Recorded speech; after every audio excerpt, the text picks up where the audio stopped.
Hi అండి, welcome to Hanvi's kitchen and blogs. ఈరోజు హన్వీస్ కిచెన్లో అయితే మంచి రెసిపీ అయితే చూపించబోతున్నాను.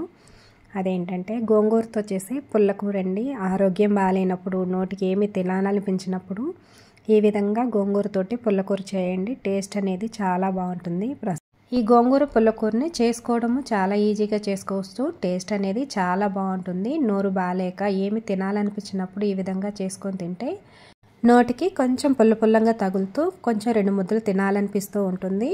అందుకే నోరు బాగాలేనప్పుడు, ఫీవర్గా అలా ఉన్నప్పుడు ఇలా చేసుకొని తినండి, చాలా బాగుంటుంది. ఇది ఎలా చేసుకోవాలి ఇప్పుడైతే చూద్దాం. ముందుగా స్టవ్ మీద ప్యాన్ పెట్టేసుకొని గోంగూర ఒక కట్ట అయితే ఇక్కడ గోంగూరను తీసుకున్నాను. తర్వాత ఒక 4-5 టేబుల్ స్పూన్ల పచ్చిశనగపప్పును ఒక 10 నిమిషాల ముందు నానబెట్టుకోవాలి. తర్వాత ఒక టమాటా, ఒక ఉల్లిపాయ, కొన్ని పచ్చిమిరపకాయలు ఎక్కువగా కట్ చేసుకొని వీటిని డైరెక్ట్గా ఇలా వేసేసుకోవాలి. తర్వాత ఇందులో సంబార్ అండి.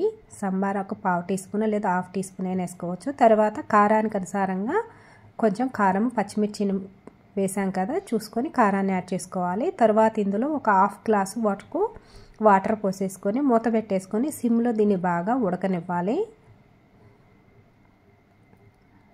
ఒక 10 నుంచి 15 నిమిషాలు ఉడికితే మనకి గోంగూర అనేది చక్కగా ఉడుకుతుంది.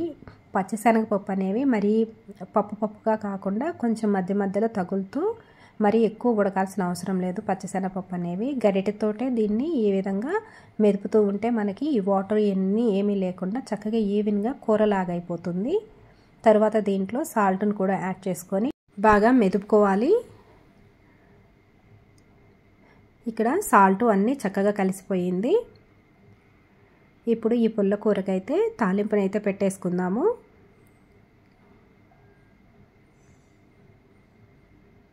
ఇప్పుడు స్టవ్ మీద ప్యాన్ పెట్టేసుకొని దీంట్లో 2 టేబుల్ స్పూన్ల ఆయిల్ వేసుకోవాలి.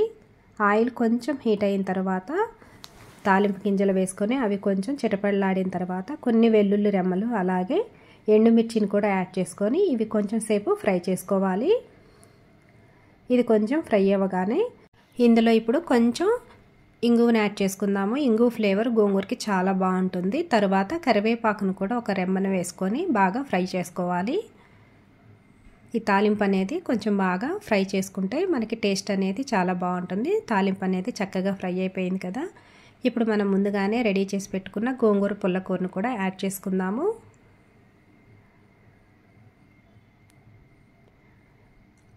ఒక్కసారి ఈ తాలింపులో గోంగూర పుల్లకూర అంతా ఒకసారి కలిపితే మనకి గోంగూర పుల్లకూర అనేది రెడీ అయిపోయింది. సర్వింగ్ బౌల్లోకి తీసుకోవచ్చు.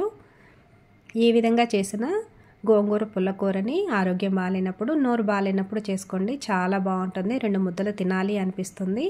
నా రెసిపీస్ కనుక మీకు నచ్చినట్లయితే తప్పకుండా నా ఛానల్ని లైక్ చేయండి, షేర్ చేయండి, సబ్స్క్రైబ్ చేసుకోండి. Thank you for watching.